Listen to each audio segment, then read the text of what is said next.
우리의 아이들은 디지털 네이티브라고 이제 불리고 있습니다. N번방에 우리 애도 들락거리고 있는 건 아닌가라고 이제 걱정하는 분들이 많이 증가했죠. 디지털 네이티브들은요, 말 그대로 디지털 원주민이라는 뜻입니다. 우리는 태어났을 때요, 이 디지털이 막 세상에 막 깔려있지는 않았었어요. 저만 하더라도 이 스마트폰이라고 하죠. 이게 저의 손에 들어온 게 30대 후반입니다. 즉 40이 다 될 때까지 내 손 안에 컴퓨터가 스마트폰이 없었습니다. 20대 중반쯤에야 아주 뚱뚱한 컴퓨터라는 게 저희 집에 들어왔는데요. 93년도에 사실 IBM에서 사이몬이라고 하는 스마트폰의 일종이 나왔던 게 사실입니다. 하지만 상용화되지 않았었죠. 그리고 2000년대 초반에 블랙베리라는 게 나오고요. 몇 년 뒤에 아이폰이 나왔습니다. 많은 발전 끝에 거의 대부분의 국민들의 손에는 스마트폰이 주어지게 되었습니다. 그리고 정말 우리나라는 어디에서나 이 전파가 터집니다. 와이파이가 팡팡 터지죠. 스마트폰을 통해서 원하는 자료를 볼 수 있고 다운로드를 받을 수 있는 세상에 살고 있습니다. 그래서 이 디지털 네이티브는요, 태어나 보니까 손에 스마트폰이 주어진 세대라고 말합니다.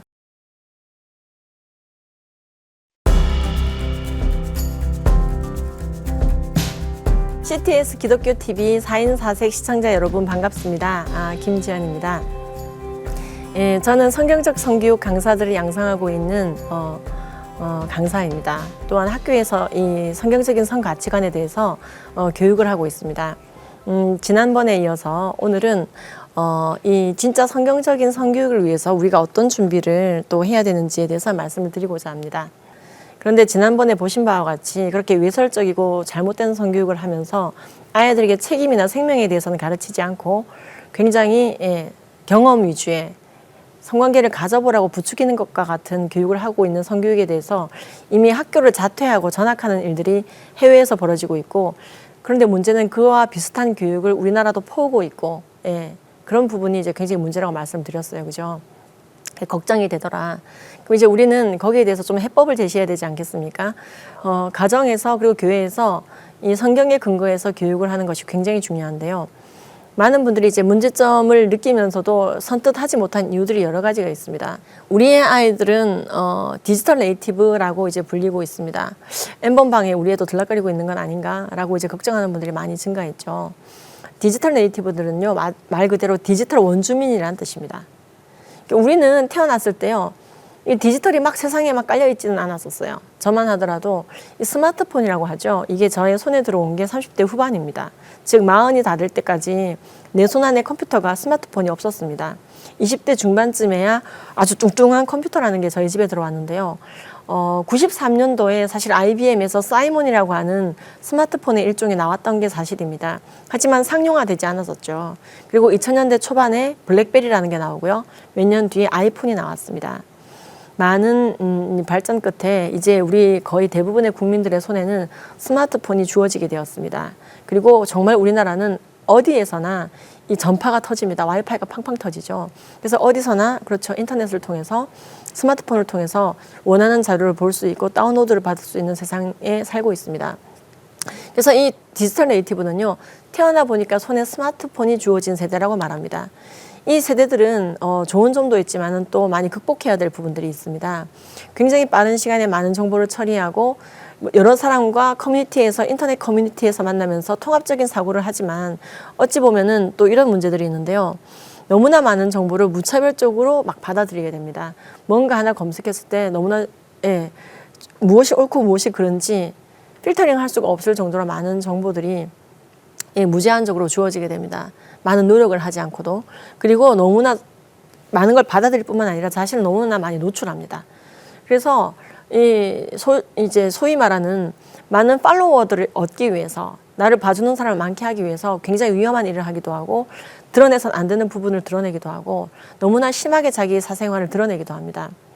또한 그 다음 특징은요, 자신의 지인들이나 아날로그 세상에서 얻게 된 상식들 또는 정보들 또는 이 자산들을 이게 정말로 맞는지 포탈 사이트나 유튜브에게 물어봅니다. 즉 포탈신을 숭배합니다. 결국에는 아날로그 세상을 믿지 못하겠다는 거예요. 디지털 세상에게 물어보는 겁니다. 그래서 포털 사이트를 계속해서 검색합니다. 근데 결국에는 그렇게 얻어낸 지식들이 그런 건지 옳은 건지 계속 불안해합니다. 왜? 너무 많은 정보가 오니까요. 그리고 또 다른 특징이요. 그러다 보니 그 스마트폰이 손에 없으면은요, 불안해합니다. 이제는 자신의 존재 자체로 만족함이 없습니다. 주님 안에서 성령과 동행함으로 말미암아 오는 그 세상에 줄 수 없는 평안을 잊어버리게 됩니다. 스마트폰이 동행해야 안정이 되는 겁니다. 그래서요, 배터리가 떨어지게 되거나 또는 스마트폰이 어디로 가고 안 보이거나 아니면은 스마트폰을 가지지 않고는 앞에 슈퍼마켓도 못 가는 아이들이 증가하고 있죠. 예, 어쨌든 이러한 특징들이 이 디지털 세대의 특징들입니다. 그래서 우리도 어른 중에서도 물론 이런 모습들을 보이고 계신 분들이 있는데요. 10대들에게서는 굉장히 이 증상이 심각하다는 것을, 심각하게 드러나고 있다는 것을 우리가 이제 많이 보고 있죠. 예, 이 미디어를 통해서 근데 문제는요, 사탄이 주는 메시지가 굉장히 좋지 않은 메시지들이 많이 있습니다. 좋은 메시지도 있지만요.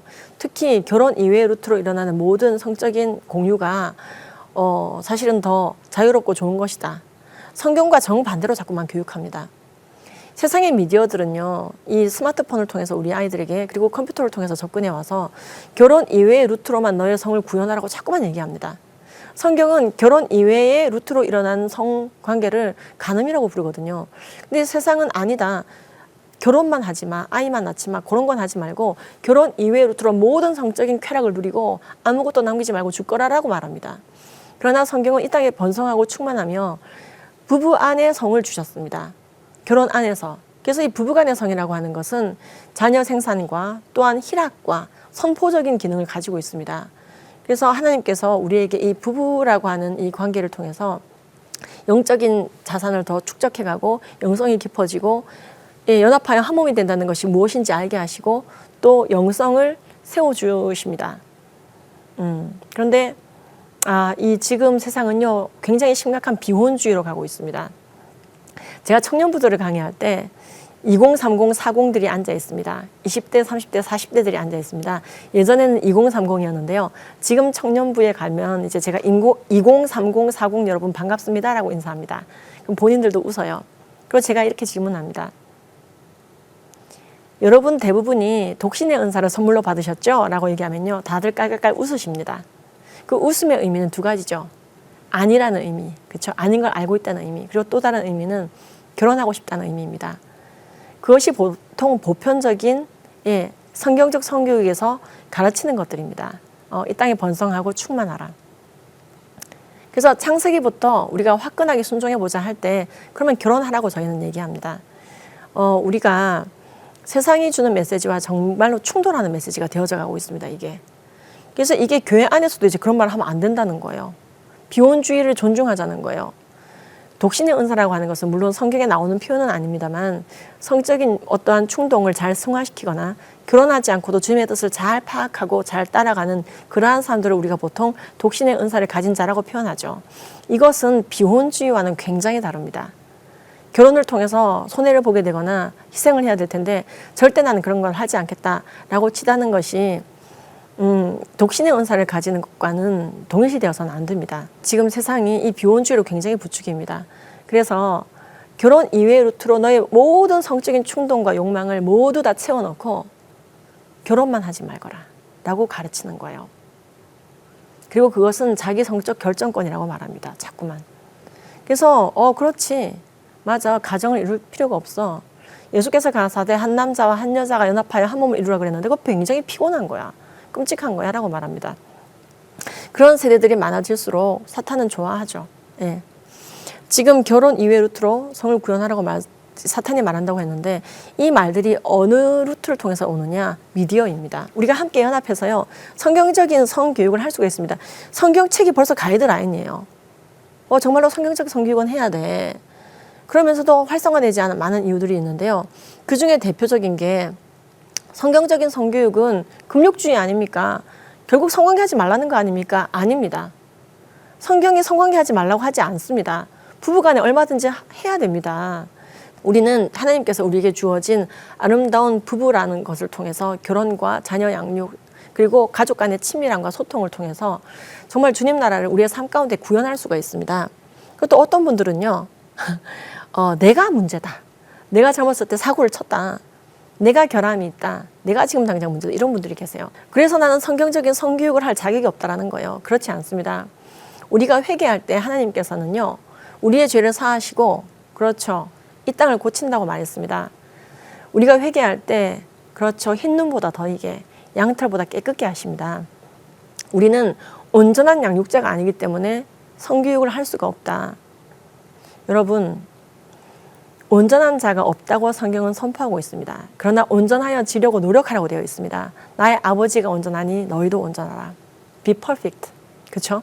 그래서 성경은요, 우리가 온전하지 않음에 대해서 말씀하고 계시고, 그렇기 때문에 우리는 더욱더 우리의 아이들도 잘 양육해야 되는 것입니다. 여러분들의 온전하지 않음을 자책하는 사탄의 메시지에 귀를 기울이지 마십시오. 끊어내십시오. 아이들에게 영적인 자산을 주기 위해서 우리는 담대하게 나아가야 됩니다. 우리의 회개가 중요한 것이고, 우리가 날마다 영성을 새롭게 하려고 주님께로 나아가는 것이 중요합니다. 누구와 함께? 우리의 자녀들과 함께. 그래서 우리는 두려움 없이 성경 말씀을 붙들고 성경적인 성교육을 할 수가 있습니다. 그리고 6번이 굉장히 심각한데요. 아니, 세상 성교육 잔뜩 받아서 그 교육을 아이들에게 그냥 하면 되는 거 아니냐.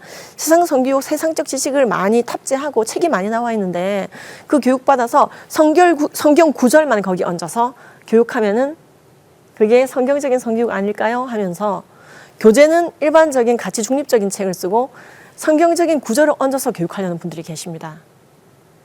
이게 굉장히 빠지기 쉬운 오류입니다, 여러분. 성경적인 성교육은요, 지식 전달을 목표로 하지 않습니다. 가치관 전달, 사람의 회복, 그래서 정말로 실질적인 삶의 변화를 주는 것입니다. 예수를 잘 믿게 하는 것입니다. 믿지 않는 자들에게도요, 성경적인 성교육이 가능합니다. 왜? 성경적인 성교육은요, 성경 구절을 인용해서 가르치는 교육을 넘어섭니다.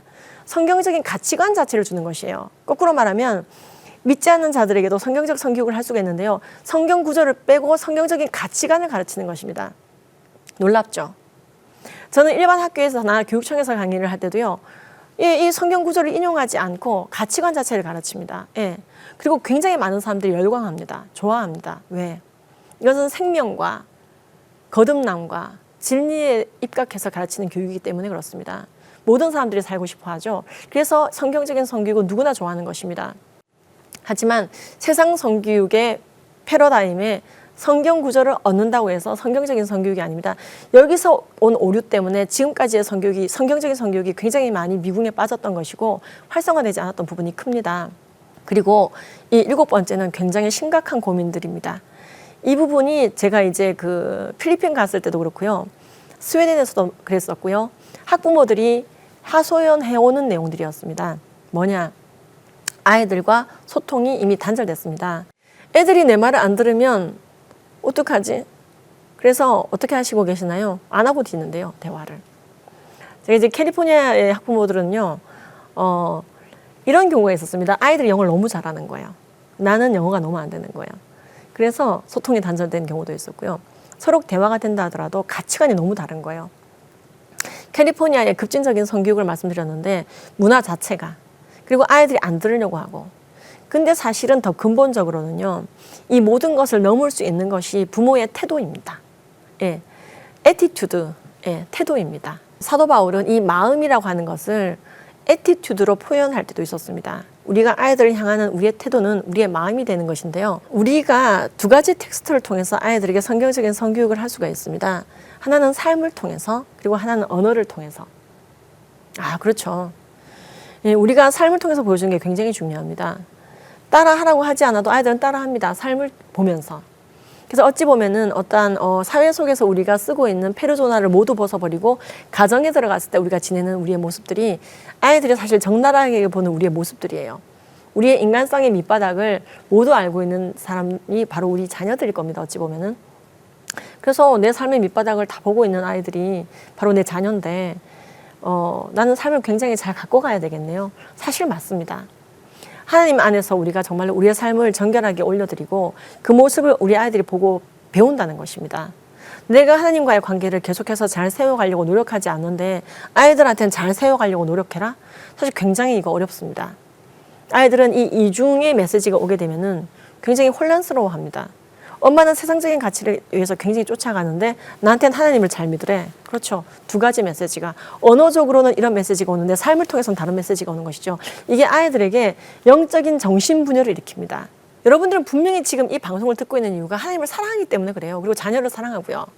근데 이것을 통합해야 됩니다. 우리가 통합해가는 과정이 굉장히 필요합니다. 그래서 우리의 삶이 정말로 잘 주님 앞에서 드려져야 되는 것이고 아이들과 소통이 열려야 되는 것인데 저는 초신자입니다. 이런 분들도 계시고 소통이 막혔습니다. 이런 분도 계신데요. 여러분들에게 정말 시간을 굉장히 벌어드리도록 하겠습니다. 제가 이제 중독 상담학을 배우면서 단기 상담을 같이 배웠는데요. 제가 사실 약대를 졸업했는데 왜 대학원을 중독 상담학과 기독교 상담학으로 전공을 이제 어찌 보면 방향을 틀었냐면요. 좀 정말 중독의 시대가 오고 소통이 단절되는 시대가 오거든요. 그것에 대해서 정말 기독교인들이 잘 대처하고 많은 영혼들을 옳은 대로 오게 하는 영혼 돌보미의 역할을 해야 됩니다. 이 초신자 양육자, 나는 예수 믿은 지 얼마 안 됐어요. 또는 난 성경적인 성교육 자체가 굉장히 생소합니다. 게다가 소통이 막혀 있어요. 그래서 소통 막힌 분들에게 대화법, 애티튜드를 대화법에 녹여서 좀 바로 잡을 수 있는 즉각 실천할 수 있는 방법 알려드리겠습니다. 시간을 벌어들인다고 말씀드렸어요. 우리 믿는 자들은 이 축시법, 시간을 아주 효율적으로 쓸 수 있는 능력을 주님께로 받았습니다. 그래서 오늘 다 이제 공유해드립니다. 이거 학부모 대상 강의할 때 굉장히 많은 분들이 이걸 실천하시고 제가 가끔 숙제도 내드리거든요. 첫 번째, 여러분들 아이들이 뭔가 얘기를 할 때 공감과 경청을 같이 하십시오. 즉 경청 속에서 공감해 주십시오. 공감하는 말을 한 5번 해주면 좋습니다. 예를 들어서 엄마 나 공부하기 너무 힘들어요. 지금 시험 기간인데 하면서 현관문을 들어올 때 고의가 그런 말 하면 어떻게 공부해야지 너만 공부하는 것도 아니잖아라고 얘기하면요.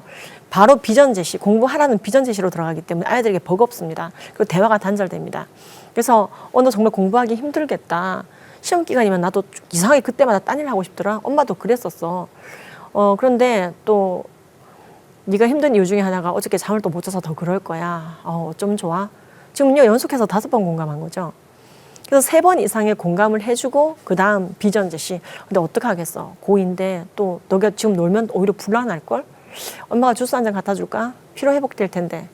오늘 첫날이니까 내일 둘째 날 시험 더 잘 볼 수 있을 거야 라고 비전 제시로 가는 게 좋지. 처음부터 막 명령을 내리거나 비전 제시로 들어가 버리면요. 아이들이 소통에 대한 거부감을 좀 가질 수가 있습니다. 그래서 먼저 공감해 주시고 비전 제시해 주시고요. 그리고 아이들의 행동을 교정하고자 할 때 꾸중을 많이 쓰시는 것보다는 좋은 행동을 많이 했을 때 칭찬해 주심으로써 그 좋은 행동을 강화하시는 게 중요합니다. 칭찬을 하실 때는 네가 엄마가 지금 요리하고 있는데 옆에서 두부를 썰어줘서 착한 애구나 라고 한정하는 형용사를 쓰시는 것보다는 엄마가 요리하는데 네가 옆에서 두부를 썰어줘서 엄마가 시간을 많이 절약할 수 있었어. 20분 동안 할 거를 10분 만에 했네? 고맙네? 라고 칭찬하는 게 굉장히 중요합니다. 즉 착한 애네, 천재적인 애네 라고 칭찬하는 것보다는요. 개방형 칭찬, 내 마음을 드러내는 칭찬을 하시는 게 굉장히 중요합니다. 아빠의 구두를 네가 닦아놔서 넌 정말로 착한 애로 보여 라고 얘기하는 것보다는 네가 아빠 구두를 닦아놔서 아빠가 그 구두를 신고 회사에 갔을 때 너무나 신나게 일할 수 있었어. 힘이 났어. 라고 얘기해주면은 아이에게 부담 없는 칭찬이 되면서 그 행동을 반복할 수 있는 강화 효과를 일으킵니다. 그리고 감사와 사과와 애정 그리고 그리움은 모국어로 하시라는 겁니다.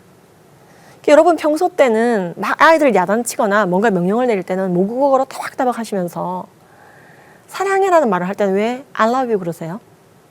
고마워라고 얘기할 때는 왜 thank you 그러시나요? 미안할 때는 왜 sorry 그러시나요?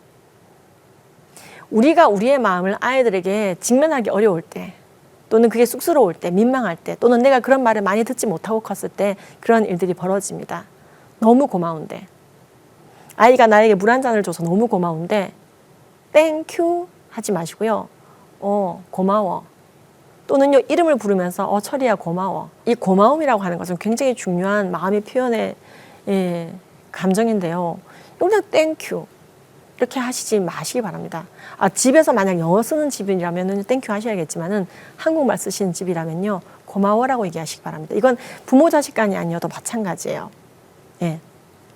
또는 미안한 일이 있을 때 어머 엄마 그걸 깜빡 잊어버렸네. sorry 하지 마시고요. 엄마 그걸 깜빡 잊어버렸네. 미안해. 철이야 미안해. 라고 얘기해 보세요. 그리고 철이야 사랑해. 예, 그대로 얘기해 보세요. 그리고 보고 싶었어. I miss you 하지 마시고요. 또는 휙 지나가지 마시고요.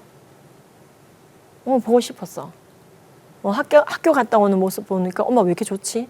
하고 표현을 해보세요. 그럼 아이들은요 피식 웃으면서 지나가는 것 같죠? 정말로 좋은 애착이 그 안에 생겨나게 되고 나를 정말 사랑하시는 하나님을 육체의 부모를 통해서 보게 됩니다. 그래서 여러분 굉장히 제가 너무나 압축해서 말씀을 드리는데 행간의 뜻을 다 읽으셨을 줄로 믿습니다. 예, 지금 이 청소년들의 성관계 경험률이 지금 6만 40명 정도 조사해 봤을 때 5.7%로 나오거든요. 이 아이들이 뭐 13.6세 평균적으로 성관계를 한다고 하는 말은 다 거짓말입니다. 우리나라 청소년들은요, 거의 95%가 성관계를 하지 않고 졸업합니다. 성관계를 경험한 아이들 중에 평균이 13.6세, 중1, 2 정도의 나이라는 거예요. 대부분은 하지 않고 성인이 됩니다. 그래서 우리나라가 뭐 13.6세다, 스웨덴이나 벨기에보다 성관계 연령이 더 낮다라고 하는데 이것은 순 거짓말입니다. 근데 제가 이 말씀을 드리는 이유는요, 이런 잘못된 스킨십이나 청소년 성관계에 아이들이 많이 함몰되는 이유 중에 하나가 정말로 친밀하면서 오는 진정한 신체 접촉이 집안에서 정말로 결여되면은 조금 더 아이들에게 잘못된 것으로의 중독을 일으킬 수가 있습니다. 내가 정말로 하나님 안에서 아이들을 성경적으로 잘 양육하기 위해서, 성경적인 성교육을 하기 위해서 오늘부터 큐티를 아이들과 같이 하십시오. 오늘부터 아이들과 예배를 같이 드리십시오라고 숙제를 내드리면은 거의 많은 분들이 포기해버립니다. 많이 시도했는데 안 되더라고요 라고 얘기합니다. 그래서 그렇게 하지 않고도 할 수 있는 방법을 지금 알려드리는 거거든요. 더 쉬운 단계, 그거보다 더 아래 단계를 알려드리는 겁니다. 10초의 안아줌을 아이에게 해보십시오. 허깅, 10초 허깅을 아이들에게 한번 해보십시오. 10초는요 굉장히 짧은 것 같죠. 근데 자녀를 한번 안아보십시오. 아이들 중에서는요 늘 이제 허깅을 하던 집은 자연스럽게 안길 겁니다. 그런데 그렇지 않은 집이 굉장히 많아요. 제가 학부모 대상 교육을 어느 교회에서 할 때 예를 들어서요 1회를 할 때는 검사를 못하지만은 2회, 3회 몇 주에 걸쳐서 할 때는 꼭 숙제 검사를 하거든요. 무슨 숙제냐, 지난주에 내드린 숙제 하셨나요? 라고 물어봅니다. 10초 안아줌을 하셨냐고 제가 물어봅니다. 그러면은 엄마들이 많은 반응이 옵니다. 했다고, 성공했다고, 그런데 울었다고, 너무 좋았다고, 기뻤다고. 여러분 이 10초 허깅은요 여러분들이 꼭 하셔야 되는 겁니다. 그래서 여러분들이 아이들을 안아주심에 있어서 주의해야 될 점은요, 이때 너무 많은 말을 하거나 10초 동안에 막 말을 하거나 막 등을 두드리거나 아니면 끌어안고 빙글빙글 잡아 돌리는 거 하지 마십시오. 그냥 안아주십시오. 그 존재를 기뻐해 주십시오. 그리고 10초를 한번 버텨보십시오. 굉장히 중요한 프로세스인데요. 원숭이 실험에서도 밝혀졌지만은 이 뇌라고 하는 것은요, 스킨, 피부와 다 있습니다. 같이 외부에서 발달합니다. 그래서 우리가 사랑하는 사람으로부터, 양육자로부터 안김을 받는 것이 굉장히 중요하고요. 거꾸로 말하면 여러분들이 여러분들의 자녀를 안아주지 않으면 여러분들의 자녀는 양육자가 안아주지 않은 아이로 성장해버리고 끝납니다. 이 스킨십이 얼마나 좋은지, 양육자의 안아줌이 얼마나 중요하고 좋은지는 제 책에 자세히 나와 있습니다. 면역력, IQ, 인간성, 성장까지 모든 영역에 영향을 줍니다. 아이들과 어떻게 소통해야 되는지에 대해서 정말 아주 짧게 너무나 도식적으로 말씀드렸어요. 이렇게 도식적으로 말씀드릴 수 있는 부분은 아니지만은 실천 가능하게 말씀을 드렸습니다. 다음 시간에는 그러면 내가 하나님을 잘 섬기는 모습을 또한 아이들에게 도전해야 될 텐데 어떻게 해야 되나? 나는 늘 드라마 앞에서 낄낄거리며 시간을 많이 보냈는데 어떻게 해야 되나? 그것도 알려드리도록 하겠습니다. 우리의 태도 변화를 즉각적으로 오게 하는 방법을 알려드리도록 하겠습니다. 오늘 긴 시간 25분 동안 시청해 주셔서 너무나 감사드리고요. 또 만나 뵙기를 기도합니다.